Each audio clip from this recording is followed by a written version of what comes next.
Kisah Maria Loretta yang berhasil kembangkan sorghum di NTT, Jakarta, hampir terlupakan. Sorghum kini banyak dikembangkan di Nusa Tenggara Timur. Itu tak lepas dari peran Maria Loretta. Lantas apa itu sorghum dan apa manfaatnya? Dalam webinar Jalur Rempah 10.08 turut membahas putar keistimewaan sorghum. Bicara sorghum memang tak lepas dari peran Maria Loretta. Seorang wanita yang sukses mengembangkan sorghum di Nusa Tenggara Timur. Perjuangan Maria dalam mengembangkan sorghum sukses membuat banyak petani di NTT tertarik untuk menanam sorghum. Bahkan sorghum kini dimintai banyak orang karena memiliki banyak manfaat. Sorghum dapat dijadikan alternatif pengganti beras. Nilai gizi yang terkandung pada sorghum disebut-sebut lebih tinggi dibandingkan dengan beras. Sorghum adalah tumbuhan biji-bijian yang bentuk tanamannya seperti tanaman jagung. Tanaman ini dikenal sebagai tanaman serbaguna karena dapat dijadikan sumber pangan, pakan ternak dan bahan baku industri. Sorghum sebagai sumber bahan pangan berada di urutan ketiga setelah gandum, jagung, padi dan jelai. Sorghum dikenal sebagai makanan pokok di Asia Selatan dan Afrika.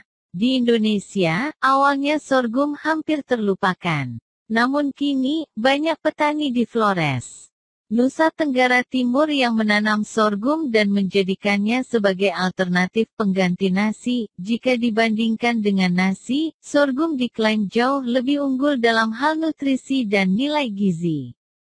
Data dari Departemen Kesehatan mencatat bahwa tanaman ini punya kandungan protein, kalsium, dan zat besi.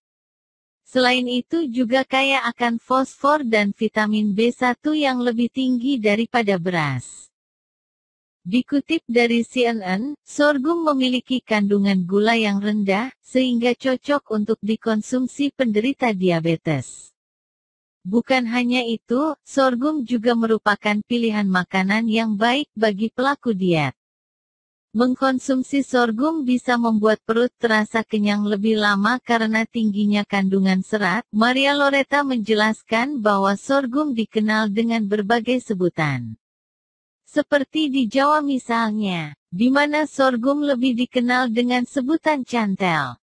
Sorghum dipercaya sudah ada di Indonesia sejak dulu kala, terbukti dari adanya gambar sorghum di relief Candi Borobudur.